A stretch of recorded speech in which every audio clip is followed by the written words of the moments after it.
Bonjour à tous.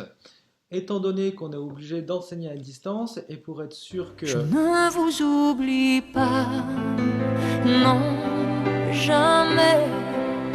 Merci Céline. Ça va? Est-ce que ça va être dur? Eh bien, je vais vous faire une petite vidéo de manière à pouvoir vous aider, à vous impliquer dans ce travail, etc. Donc, on est en plein dans l'appareil reproducteur. On a vu l'appareil reproducteur féminin, rappelez-vous, on l'a vu ensemble. C'était le dernier cours qu'on a pu faire ensemble.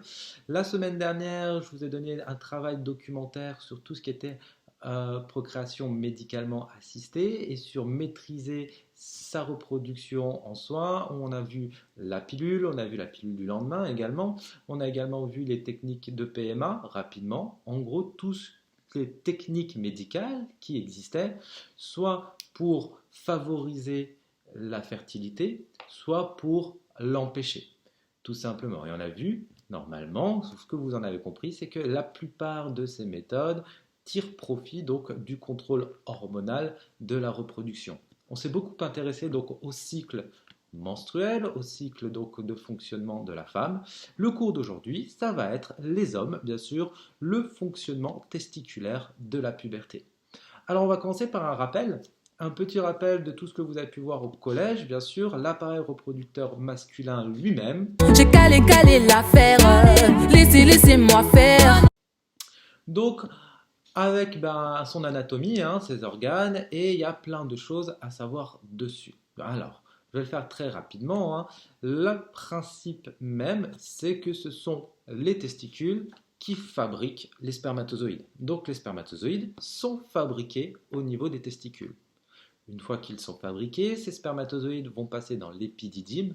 L'épididyme, c'est un tout petit organe accolé aux testicules dans lequel les spermatozoïdes acquièrent la capacité à se déplacer. Avant ça, ils sont inertes, ils ne peuvent pas bouger, ils ne peuvent pas se déplacer, et ils acquièrent la capacité à se déplacer dans cet organe-là. D'ailleurs, un souci au niveau de cet organe, on va entraîner une stérilité, tout simplement parce que les spermatozoïdes n'auront pas la faculté de pouvoir se déplacer jusqu'à l'ovule. Une fois que les spermatozoïdes sont passés par l'épididyme, ils vont remonter le canal déférent. Au niveau du canal déférent, tout en haut, ils vont rencontrer deux organes, à la fois donc la glande séminale et la prostate. La glande séminale et la prostate, en fait, fabriquent une substance qui, une fois mélangée aux spermatozoïdes, vont former le sperme. Et le sperme, eh bien, lors bien sûr d'une érection et d'un rapport sexuel, va sortir par l'urètre tout simplement à l'extrémité du pénis. Voilà, en gros, le rappel de quatrième. Nous, aujourd'hui, on va essayer d'aller plus loin puisqu'on va voir qu'il y a également un contrôle hormonal chez l'homme. Il est bien différent et bien plus simple à comprendre puisqu'il ne repose pas sur un fonctionnement cyclique mais sur un fonctionnement continu. Et donc, on va s'intéresser à ça. Allez, c'est parti. Et là, Kevin est super excité, il propose à tout le monde qu'on fasse tous une douche ensemble. Et là, je me dis, mais c'est une blague ou quoi? Alors, la première partie concerne bien sûr des photos d'un testicule prises au microscope. On va la détailler ensemble. En fait, qu'est-ce que l'on voit là? Eh bien, c'est un testicule, donc, qu'on a découpé et la coupe, on l'a mise au microscope. Alors, en fait, il faut voir le testicule comme un ensemble de tubes. C'est formé par plein de tubes. On appelle ça des tubes séminifères, d'accord? Et la photo que vous voyez, c'est un peu comme ces tubes qu'on aurait coupés comme une tranche de saucisson, d'accord? Donc, on peut voir l'intérieur. C'est pas évident de vous expliquer ça à distance, mais on va essayer quand même. Alors, ce que l'on peut voir, tout simplement, c'est la formation des spermatozoïdes eux-mêmes dans le tube séminifère. Si on prend le tube et qu'on va de l'extérieur jusqu'à l'intérieur, on voit quoi? On voit sur toute l'épaisseur des sortes de cellules qui sont en fait les spermatozoïdes en train de se former. Et plus ils vont se déplacer, ces cellules, vers l'intérieur du tube, vers sa lumière, d'accord, plus on va avoir le spermatozoïde formé. D'ailleurs, vers la fin, on voit un ensemble de petits fils, c'est le flagelle du spermatozoïde. Quand le spermatozoïde est formé, lorsqu'il est mature, lorsqu'il est complet, qu'on a bien la tête, le corps, le flagelle, la totalité, il se retrouve dans la lumière du tube et il part avec un courant pour aller rejoindre l'épididyme. Donc en fait, c'est ce qu'on appelle la spermatogénèse. Dans le testicule, on a la formation des spermatozoïdes. C'est ce que l'on peut voir. Et entre deux tubes, on a ce qu'on appelle un tissu interstitiel. Ce tissu interstitiel, si vous regardez sur la deuxième photo que vous avez, c'est le lieu de fabrication, le lieu de production de la testostérone. La testostérone, c'est un peu l'équivalent des oestrogènes chez les femmes, d'accord? La testostérone, on va appeler ça l'hormone masculine. C'est elle qui va être responsable de tous les caractères sexuels secondaires qui vont apparaître chez les hommes, à savoir la pilosité, la barbe, la moustache, bien sûr, un développement musculaire, la mue de la voix, également la croissance. Tous les phénomènes, toutes les modifications qui vont apparaître à la puberté sont causées chez les hommes par la testostérone. Et elle-même est fabriquée dans les testicules au niveau du tissu interstitiel. Donc voilà un peu ce qu'il fallait remarquer sur ces documents. Alors notre but aujourd'hui à nous, ça va être d'essayer de faire comme pour l'appareil reproducteur féminin et son contrôle hormonal, de réaliser un schéma permettant donc d'expliquer le fonctionnement testiculaire à partir de la puberté. Donc on va essayer de s'atteler à ça. Mais pour faire ça, on va suivre une certaine méthode. Vous avez différentes questions. On va devoir les faire une par une et à la fin, on terminera par ce schéma bilan. D'accord? Donc la première question, à l'aide des documents suivants que vous pouvez voir et que vous avez normalement récupérés sur l'NT, décrire la production de testostérone chez un homme de 5 ans jusqu'à l'âge de sa vie. Donc on se rappelle, on a à la fois un tableau et une courbe. On essaye de décrire la production de testostérone. En science, on donne toujours des valeurs chiffrées pour que ce soit valable. Donc je vous laisse essayer donc de décrire ces documents. Et ensuite, on passera à la correction.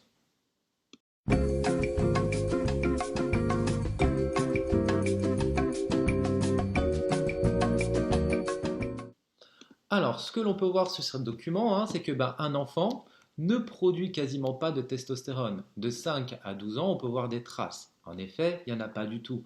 La testostérone, cette hormone masculine, va apparaître au niveau de la puberté. Avant ça, un enfant n'en produit quasiment pas. C'est pour ça que le corps d'un petit garçon et d'une petite fille est relativement similaire. On va avoir comme différence que ce que l'on appelle les organes sexuels primaires, d'accord, à savoir les organes génitaux. Donc, pas de différence, pas de production de testostérone. Il y a quelque chose qui n'est pas sur ce document qu'on peut rajouter, c'est un peu anecdotique, tout du moins, on en reparlera plus tard lorsqu'on verra la mise en place du sexe embryonnaire, donc au niveau de l'embryon, lorsque ça va se différencier soit en pénis chez un garçon, soit en vagin chez une femme. L'enfant, avant ses 1 an, à la naissance, produit de la testostérone ou de l'œstrogène, d'accord? Mais ça, c'est vraiment lié à la naissance et au développement embryonnaire. L'embryon a besoin de testostérone pour développer le sexe masculin, pour former le pénis tout simplement, et a besoin d'œstrogène pour former le sexe féminin, l'utérus, l'ovaire, etc. et également, bien sûr, le vagin. Donc ça, on est plus dans l'embryogenèse, au niveau de avant la naissance, on va retrouver ces hormones, mais après la naissance, l'enfant lui-même n'en produit pas. Lors de la puberté, de 12 à 18 ans en moyenne, ça peut varier bien sûr d'une personne à l'autre, mais nous on va partir sur des chiffres plus ou moins moyens.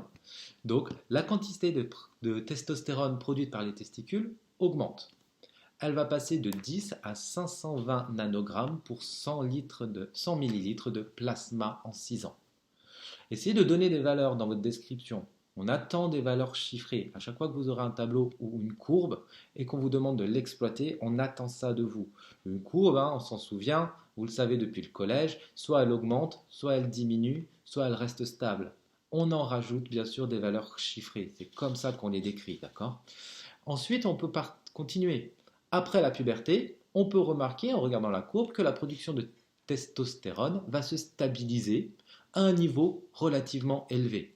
Environ 750 nanogrammes pour 100 millilitres de plasma. Et elle va rester ainsi jusqu'à la fin de la vie de l'homme. Si chez les femmes, on a un arrêt de la fonction de la reproduction au moment de la ménopause, chez l'homme, ce n'est pas le cas. La différence, elle est très simple.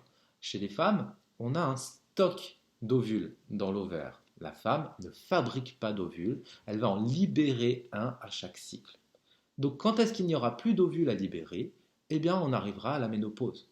L'homme, ce n'est pas le cas. L'homme fabrique continuellement les spermatozoïdes tout au long de sa vie, une fois qu'il est pubère. Du coup, il va continuer à en fabriquer, et ce, jusqu'à la fin de sa vie. On va dire que le fonctionnement est cyclique chez la femme et qu'il est continu chez l'homme. C'est une des deux grandes différences entre les deux sexes, bien sûr. Au fond de moi, je me dis, c'est parfait. J'arrivais pas à percer l'abcès. Ça tombe pile poil quand il faut. Alors maintenant, on va passer à la question 2, 3 et 4 concernant donc l'ensemble des documents. La question numéro 2, on a eu l'habitude de le faire avec la femme, cette fois-ci on va le faire avec l'homme. À l'aide des documents suivants, retrouvez l'organe producteur et les organes cibles de la testostérone. Je vous rappelle que la testostérone est une hormone, on a vu la définition d'hormone. Une hormone, c'est donc une molécule produite par un organe qu'on va appeler une glande, qui est libéré dans le sang et qui peut aller agir sur un ou plusieurs autres organes. Donc en fait, quand on veut définir une hormone, on recherche l'organe qui la produit et les organes sur lesquels elle va avoir une action. Donc c'est un peu ce que je vous demande pour la testostérone. Quel est l'organe qui la fabrique et quels sont les organes sur lesquels cette testostérone va avoir un effet. Pour la question numéro 3, mettre en relation l'apparition des caractères sexuels secondaires et l'évolution de la concentration de testostérone décrite à la question numéro 1. La réponse à la question numéro 1, on la garde en tête, vous pouvez la relire, et on essaie de mettre en lien cette production de testostérone à toutes les modifications qui peuvent arriver à la puberté. D'accord ? De manière à essayer de démontrer que c'est bien la testostérone qui est responsable de l'apparition de ces caractères. Et enfin, question numéro 4, proposer une explication au cas clinique décrit dans le document D en y intégrant les informations du document F. On montre un cas clinique d'une personne qui ne produit pas de spermatozoïdes et on vous demande, à l'aide de ce cas clinique, d'expliquer en quoi la testostérone, quel est le mécanisme qui permet à la testostérone de produire, d'entraîner la production des spermatozoïdes. Donc on regarde bien les documents D et F, on essaie de répondre à cette question et ensuite on va passer à la correction.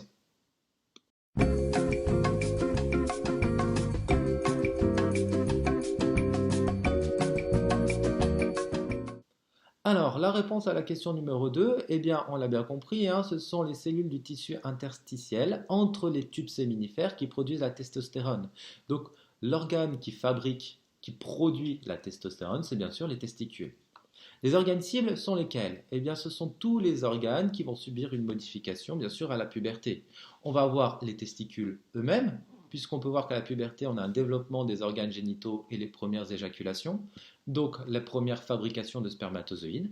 Donc les testicules produisent de la testostérone qui agit sur les testicules eux-mêmes.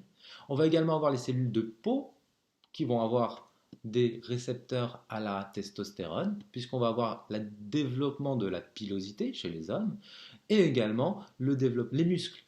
On a un développement musculaire chez les hommes, on va avoir les épaules qui s'élargissent, les muscles qui prennent de plus en plus de place, bien sûr, et également la mue de la voix.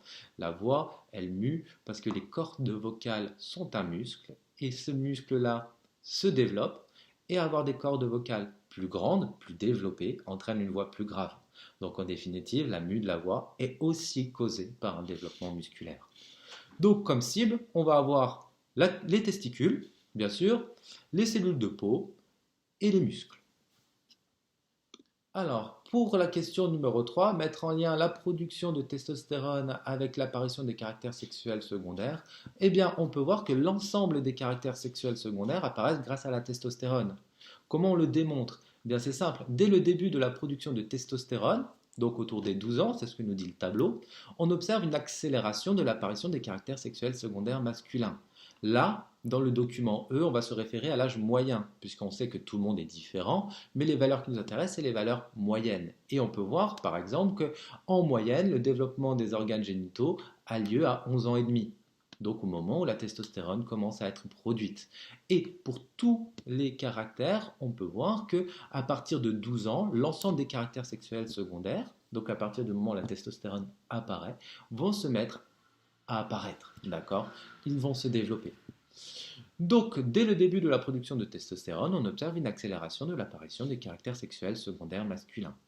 Et une fois que ces caractères sont apparus, ils vont être maintenus tout au long de la vie par une production continue de testostérone élevée. C'est ce qu'on avait pu voir donc avec la courbe du document C. On a un fort taux de testostérone, 750 nanogrammes à peu près pour 100 millilitres de plasma. Et on va avoir l'ensemble des caractères sexuels qui sont apparus à la puberté qui vont être maintenus chez l'adulte. Concernant maintenant le cas clinique, la question numéro 4. Eh bien, un homme avec un très faible taux de testostérone ne produit pas de spermatozoïdes. Et l'injection de testostérone corrige ce trouble, ce qui démontre bien que la testostérone est responsable de la production de spermatozoïdes. En effet, sans testostérone, pas de spermatozoïdes. On injecte de la testostérone, les spermatozoïdes sont de nouveau fabriqués. Donc la testostérone est responsable de la fabrication des spermatozoïdes. Comment expliquer ce mécanisme? Et là, on va utiliser donc le document F. On observe quoi? On observe que les cellules de la paroi des tubes séminifères possèdent des récepteurs à la testostérone. Donc en fait, on va avoir la testostérone, qui est une hormone, qui circule dans le sang, qui va aller se fixer sur des récepteurs spécifiques au niveau des tubes séminifères, ce qui va entraîner le signal de déclenchement de fabrication des spermatozoïdes par les tubes séminifères eux-mêmes. Voilà comment fonctionne la fabrication des spermatozoïdes. Lorsque la testostérone est produite, elle est libérée dans le sang. Elle va alors arriver au contact d'un récepteur à la testostérone. Elle va s'y accrocher, d'accord? Et la testostérone va donc activer la fabrication des spermatozoïdes par ceci. Ben là, clairement, mon cerveau, il fait 3 tours dans ma tête. Je pète un plomb, je vrille totalement. Ouais, tu veux me rentrer dedans à moi? Ben, y a pas de souci, j'arrive. Alors, le schéma bilan, la question numéro 5. Le schéma bilan, je vais vous le donner, on va essayer de l'expliquer ensemble. Donc, tout comme chez la femme, l'homme a un cerveau. Et oui, et ce cerveau a les mêmes organes, à savoir l'hypothalamus et l'hypophyse. L'hypothalamus, on en reparlera plus tard, c'est ce qui va nous permettre de déclencher la puberté. L'hypophyse produit exactement les mêmes hormones que chez les femmes, à savoir FSH et LH. Mais si chez les femmes, FSH et LH avaient une action sur les ovaires, eh bien chez les hommes, FSH et LH vont avoir une action sur les testicules. Alors FSH a une action sur les tubes séminifères pour la production de spermatozoïdes, pas de souci. LH, cette hormone-là, va avoir un effet plutôt sur le tissu interstitiel pour la production de testostérone. La testostérone produite, elle, va également agir sur les tubes séminifères, c'est ce qu'on a pu voir, pour permettre une fabrication de spermatozoïdes. C'est le but. Le but, bien sûr, c'est de faciliter la reproduction, les spermatozoïdes étant la cellule reproductrice masculine. La testostérone a également 2 autres actions. Une action liée à la puberté, la mise en place et ensuite le maintien des caractères sexuels secondaires masculins, mais va également avoir un rétrocontrôle négatif, donc un effet inhibiteur, un effet moins sur le cerveau qui produit FSH et LH. En définitive, on va avoir, grâce à ce rétrocontrôle négatif, une production stable de testostérone tout au long de sa vie. Voilà plus ou moins comment fonctionne le contrôle hormonal des testicules chez un homme. Donc on en arrive à la fin, on a parlé donc du fonctionnement testiculaire dès la puberté. Je peux vous proposer un petit bilan. À la puberté, le testicule produit en continu de la testostérone, ce qui entraîne une production continue de spermatozoïdes et le maintien des caractères sexuels secondaires masculins. La testostérone se fixe sur un récepteur spécifique, bien qu'elle soit en libre circulation dans le sang. Seules les cellules possédant ce récepteur sont les cibles de l'hormone. Voilà pour le fonctionnement de l'appareil reproducteur masculin. Je vous rappelle que la semaine prochaine, vous avez un contrôle sur tout ça. Donc un contrôle sur le fonctionnement cyclique des organes reproducteurs chez la femme, sur comment maîtriser sa procréation et sur le fonctionnement continu de l'appareil reproducteur masculin. Les modalités pour ce contrôle vous seront données sur l'ENT, d'accord?